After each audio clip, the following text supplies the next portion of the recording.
우리 걸어가는 인생의 모든 걷는 걸음 속에서 하나님의 인도하심을 늘 누리며 살게 되시길 주의 이름으로 축원합니다. 미국의 신학자이고 사회학자인 토니 캠블러 박사가 95세 이생된 사람 50명을 대상으로 앙케이트 조사를 했습니다. 만약 여러분에게 또다시 삶의 기회가 주어진다면 어떻게 살겠습니까? 물어봤더니 세 가지 대답이 나왔어요. 첫 번째는 날마다 반성하며 살겠다. 그리고 두 번째는 용기 있게 살겠다. 눈앞의 이익 때문에 양심을 속이고 불의와 타협하고 진실하지 못하고 비굴하게 살았던 그 삶을 회개하는 겁니다. 세 번째는 죽은 후에 무엇인가 남는 삶을 살겠다. 뭐냐면 자신만을 위해 살았던 삶을 후회한 겁니다.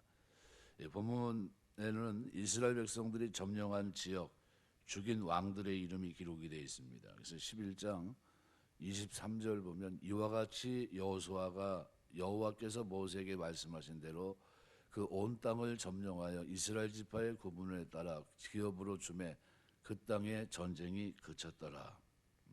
그리고 13장 1절 말씀에 보시면 여호수아가 나이가 많아 늙음에 여호와께서 그에게 이르시되 너는 나이가 많아 늙었고 얻을 땅이 매우 많이 남아 있도다. 그래서 사실상 여호수아는 전쟁이 끝난 겁니다. 그래서 이제 오늘 보면 여태까지 하나님의 인도하심을 생각할 때 몇 가지 생각하려고 합니다. 첫 번째는 하나님의 은혜였다는 겁니다. 1절에서 6절은 모세가 싸워 이긴 점령 지역이고 7절부터 24절까지는 여호수아가 싸워 이긴 지역과 죽인 왕들의 이름 기록입니다. 가나안에 들어가서 남북으로 약 150마일, 동서로 약 50마일 땅덩어리에서 도시국가를 지배하고 지역적인 통치를 했던 31명의 왕들과 싸워 이긴 사실을 기록하고 있습니다. 출애굽에서 가나안 정복까지 결코 쉬운 일이 아니었습니다. 광야 생활과 굶주림, 외부의 적들과의 공격, 굉장히 많은 어려움이 있었지만 끝내 승리하고 땅을 얻었습니다. 이 기록들을 보면서 깨닫게 되는 것은 모든 것이 다 하나님의 은혜였다는 겁니다. 이스라엘 백성들이 고난과 고통의 험난한 나그네 길을 거친 후에 비로소 약속의 땅에 정착하게 됩니다. 가만히 생각해 보십시오. 오늘 우리도 마찬가지입니다. 하늘나라로 가나안을 향해 우리가 가는 길에 어려움이 많을 겁니다. 외부에서 오는 장애물도 많을 것이고 내부에서 일어나는 여러 가지 장애물, 실패라든가 질병이라든가 외로움이라든가 좌절이라든가 낙심 다양합니다. 그래서 시편 기자는 이런 모든 외적이고 내적인 모든 어려움을 총칭해서 사망의 음침한 골짜기라고 표현하고 있습니다. 굉장히 어려운 골짜기입니다. 인생이 다 지나가는 골짜기입니다. 포기할 만하다는 거죠. 그런데 그 길은 누가 인도하십니까? 여호와께서 함께 하시며 은혜로 함께 하십니다. 광야길에서 하나님은 이스라엘을 먹이셨고 그들을 대신해 싸우셨고 그리고 마침내 약속을 이루며 이곳에 인도하여 주셨습니다. 이 은혜로 인도하신 겁니다. 만약 이 사실을 우리가 확실히 믿을 수 있다면 우리가 지금까지 걸어온 것도 하나님의 은혜고 앞으로 걸어갈 것도 하나님의 은혜라는 사실을 확신하게 됩니다. 오늘 본문의 여호수아가 잠시 전생을 쉬고 지나온 과거의 사실을 회고하고 되돌아봅니다. 지나온 걸음을 묵상하는 것은 주는 나의 도움이 되셨다고 감사하는 겁니다. 우리가 한번 시간이 날 때 모든 것들을 내려놓고 하나님 앞에 지나온 삶을 한번 돌이켜 보셔야 돼요. 그럼 뭐가 생각납니까? 하나님이 진정 나에게 도움이 되셨구나라는 것을 깨닫게 됩니다. 시편 63편에 보면 다윗이 하나님이여 주는 나의 하나님이시라 내가 간절히 추를 짰대 물이 없어 마르고 황폐한 땅에서 내 영혼이 주를 갈망하며 내 육체가 주를 앙모하나이다. 내가 주의 권능과 영광을 보기 위해 이와 같이 성소에서 주를 바라봤습니다. 그런데 6절에 보면 이렇게 표현합니다. 내가 나의 침상에서 주를 기억하며 새벽에 주의 말씀을 작은 소리로 읊조릴 때 하오리니 주는 나의 도움이 되셨습니다. 이렇게 표현해요. 자기 인생을 좀 돌아보는 겁니다.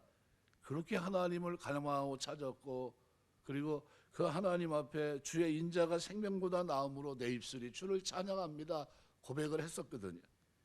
내가 평생의 주를 송축하며 주의 이름으로 말미암아 나의 손을 들리라 기도하겠다는 겁니다. 골수와 기름진 것을 먹은 것 같이 나의 영혼이 만족할 것이라. 나의 입이 기쁜 입술로 주를 찬송하되 내가 나의 침상에서 주를 기억하며 새벽에 주의 말씀을 작은 소리로 읊조릴 때 어떻게 말씀을 묵상하면서 내가 고백할 말이 뭡니까? 주는 나의 도움이 되셨다는 거예요. 여러분, 우리가 고백하면서, 여러분 묵상하면서 인생을 살면서요, 주는 나의 도움이 되셨습니다. 고백할 수 있는 여러분 되시길 주의 이름으로 축원합니다. 하나님의 은혜예요. 이걸 잊으면 안 됩니다. 밤중에 주를 묵상할 때 하나님 주는 나의 도움이 되셨습니다.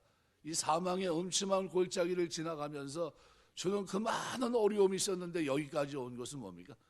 하나님이 나에게 도움이 되셨기 때문이라는 거예요. 우리가 힘들게 산에 올라갑니다. 올라갈 때 힘이 들어요. 다 올라가서 정상에 서면요 기분이 좋습니다. 한때는 한참 올라다녔는데 요즘은 싫어요. 왜냐하면 무게감이 있으니까요, 올라가는 게 좀 괜히 어디 다칠까 봐 겁도 나고 그렇습니다.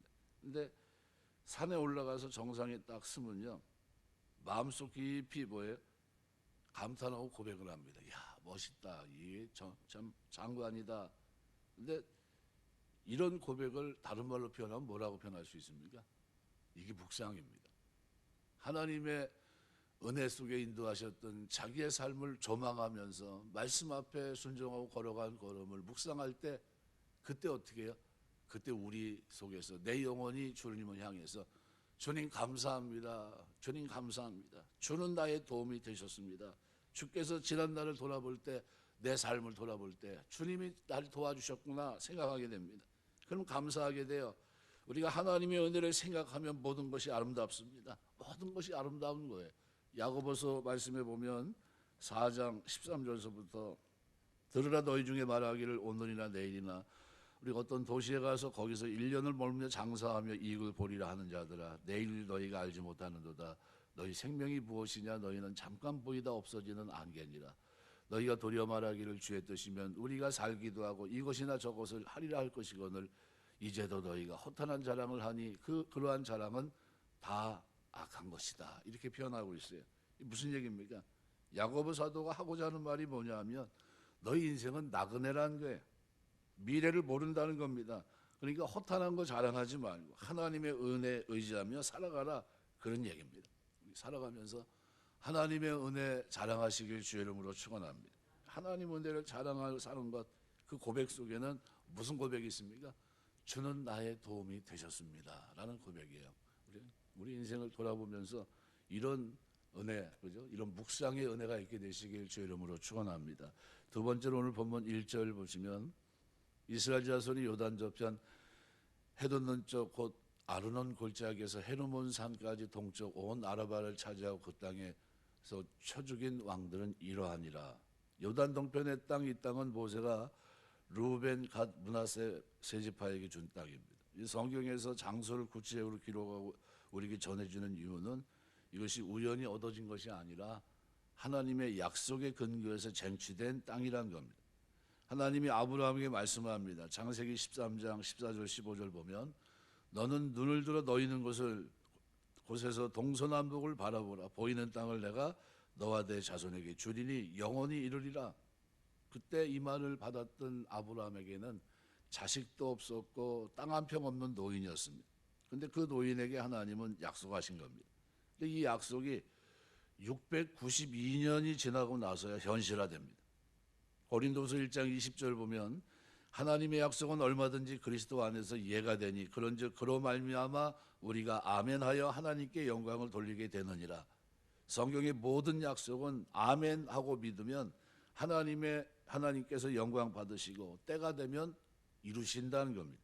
이건 왕의 신하가 자기 아들이 병이 들었습니다. 죽을 병입니다. 할 수 없이 가버나움에서 가나까지 80리길을 찾아가서 예수님께 청합니다.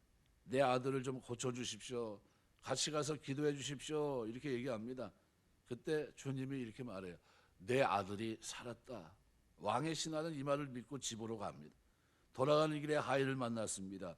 주인이여, 아들이 살아났습니다. 언제냐? 이렇게 물어봅니다. 어제 저녁 7시입니다. 예수님 말씀을 믿고 돌아서는 바로 그때 일어났던 시간입니다. 하나님과 인간의 약속을 우리는 언약이라고 부릅니다. 약속은 단어 자체가 먼저 내걸었다라는 뜻입니다. 쌍방적이에요. 약속은. 그러니까 미래 되어질 것을 먼저 결정하자는 겁니다. 이게 약속이에요. 그런데 언약은 일방적입니다. 그러니까 언약은 유언이란 뜻입니다. 그러니까 아버지가 죽어가면서 저 집은 너희한테 준다 유언했습니다. 그 말을 바꿀 수 있습니까? 바꿀 수 없습니다. 말한 사람이 죽었기 때문이죠. 하나님의 말씀은 언약입니다. 변할 수가 없어요. 갈라디아서 3장 15절 보면 형제들아 사람의 예대로 말하노니 사람의 언약이라도 정한 후에는 아무나 패하거나 더하거나 하지 못하느니라 그랬습니다. 사람끼리 말하는 예로 얘기해도 정하면 바꿀 수 없다는 겁니다. 하물며 하나님의 약속 언약은 변경할 수가 없습니다.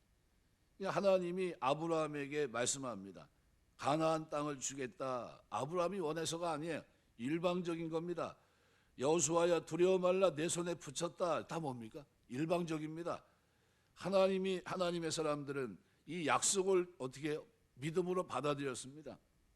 성경을 읽거나 성경 말씀을 들을 때 우리가 그냥 쉽게 지나가면 안 됩니다. 이 언약을 조심히 보셔야 됩니다. 이 하나님이 하신 언약을 믿으면 어떻게 해요? 역사가 나타납니다.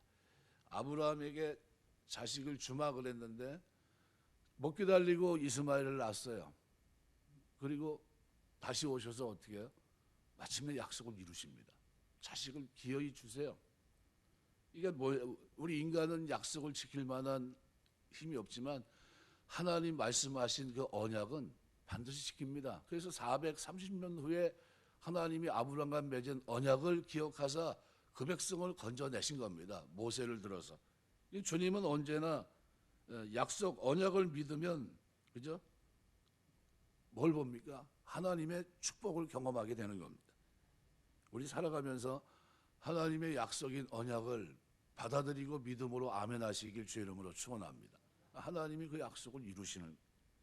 세 번째로 오늘 본문에 하나님은 도움이 되셨습니다. 여호수아와 이스라엘 자손이 요단 이편에서 한락산까지 쳐서 멸망시킨 왕들의 이름이 기록되어 있습니다. 31명이에요. 7년간 싸웠습니다. 이스라엘 정복 당시 가나안은 물질 문명, 이 물질 문화가 발전돼 있었던 겁니다. 가만히 생각해 보세요. 유목민이 이기겠습니까? 아니면 문명을 갖고 있는 사회가 이기겠습니까? 모든 면에 문명을 갖고 있는 사회가 이기는 겁니다. 그래서 역사학자들과 고고학자들은 무기나 식량 면에서 부족한 이스라엘이 가나안을 정복한 것은 기적이었다 이렇게 얘기합니다. 그러니까 우리가 이 역사적 사실에서 배워야 될 것은 아무리 좋은 것을 많이 가졌다 해도 하나님이 함께하지 않으면 멸망할 수밖에 없다는 것이고요. 반대로 아무리 무기력하게 보여도 아무것도 없어도 초라해도 하나님이 함께하시면 승리할 수 있다는 겁니다. 우리 살아가면서 하나님이 함께하는 은혜가 있게 되시길 주의 이름으로 축원합니다. 하나님이 나의 도움이 되셨습니다. 이 고백을 드려야 돼요. 우리가 배워야 될 것은 하나님은 약속하셨지만 여호수아와 백성들이 최선을 다해 전쟁을 수행합니다. 저는 이 부분을 우리가 놓쳐서는 안 됩니다. 아침 일찍 일어났고 밤에 산을 넘었고 해가 지는 것이 안타까워 태양을 머물게 달라고 기도하면서 싸웠어요. 최선입니다. 힘이 들지만 전쟁에 이기고 길갈에 돌아와서 다시 하나님 앞에서 말씀을 들었어요. 이렇게 7년을 보내면서 가나안 31명의 왕을 죽이고 정복했던 겁니다. 가나안 정복은 하나님의 약속이에요. 언약 바꿀 수 없는 겁니다. 그냥 줬습니까? 그러지 않았어요. 그 약속이 성취하기 위해서 여호수아가 최선을 다하고 투쟁했다는 사실을 기억하셔야 됩니다. 오늘 우리가 하나님의 약속이 성취되기 위해서 오늘 우리도 이 땅에 사는 동안 최선을 다하시길 주의 이름으로 축원합니다. 늘 마음속에요. 하나님 이게 최선입니다. 이게 최선입니다. 내 인생이 하나님께 드리는 이게 최선입니다. 말씀의 언약의 성취를 제가 믿습니다. 하지만 제가 드리는 이 최선은 하나님 받으실 만한 최선이 돼야 됩니다. 그러면서 어떻게 최선을 다해야 돼요. 하나님 축복은 가만히 앉아서 얻는 게 아닙니다. 하나님의 은혜는 우리의 성실과 근면 위에 그 충성 위에 함께합니다. 하나님은 계획하시고 인간은 그 계획에 참여하는 거예요. 그래서 1절 말씀에 차지하고라는 단어는 얻다에서 유래된 말입니다. 같은 단어를 민수기 13장 30절에서는 취하다라는 단어로 번역했습니다. 수동적으로 얻은 것이 아니라 빼앗았다는 겁니다. 쫓아냈다라는 뜻입니다. 이스라엘 백성들은 싸우고 얻었다는 거예요. 우리 마찬가지 믿음의 선한 싸움을 싸우게 되시길 주의 이름으로 축원합니다. 너 하나님의 사람아, 이 하나님의 사람이란 단어가 우리를 격상시킨 이 단어가 우리 상상할 수 없는 축복이거든요.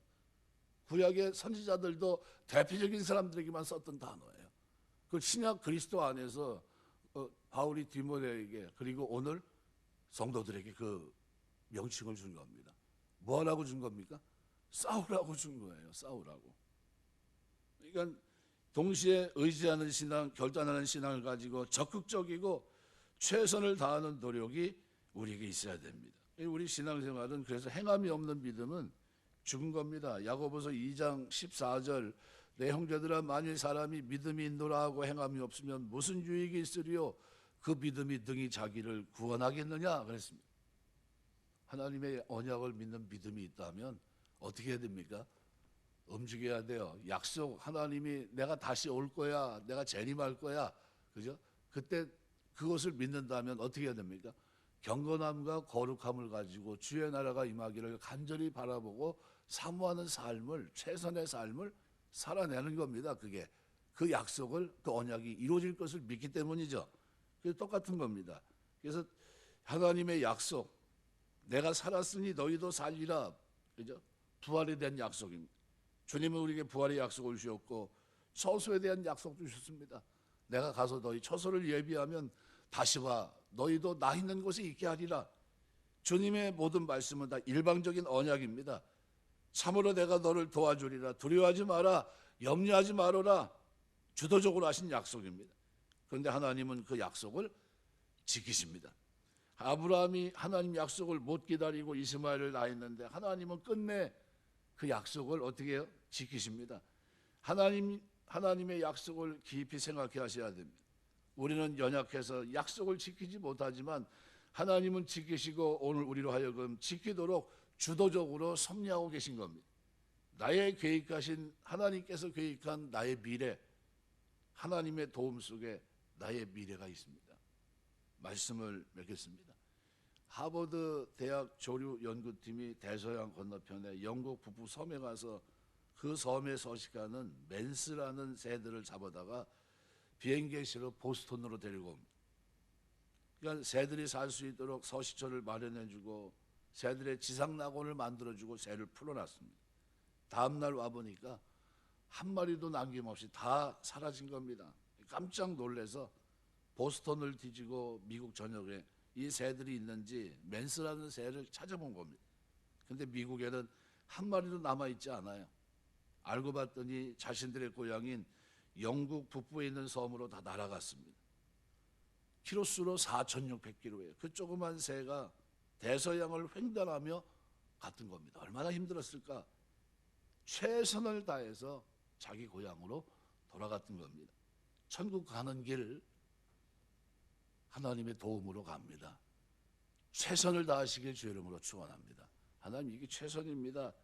믿음의 선진들은 나그네 의식을 가지고 이 땅에 필그림으로 살아갔습니다. 하나님의 나라를 향해서 최선을 다하고 살아가는 동안 선한 싸움을 싸워야 돼요. 가만히 무기력한 그런 모습으로 있지 않았습니다. 이미 끝난 듯이 있지 않았어요. 그것이 이루어지고 선언되는 그 순간까지 어떻게 했습니까? 전진해 나갔어요. 우리 신앙생활도 마찬가지입니다. 후퇴하지 마시고요. 신앙은 날이 가면 갈수록 더 뜨거워져야 됩니다. 세월이 가면 갈수록 더 간절해야 되고요. 그리고 이 인생을 조망할 때는 언제 조망합니까? 다 끝나고 나서예요. 그때 내 인생을 되돌아보면서 뭐라고 고백해야 됩니까? 주는 나의 도움이셨습니다 라는 고백이에요. 이 고백을 드리며 살 수 있는 은혜와 복이 저와 여러분의 믿음 생활 속에 늘 충만케 되시길 주의 이름으로 축원합니다. 기도하겠습니다. 하나님 은혜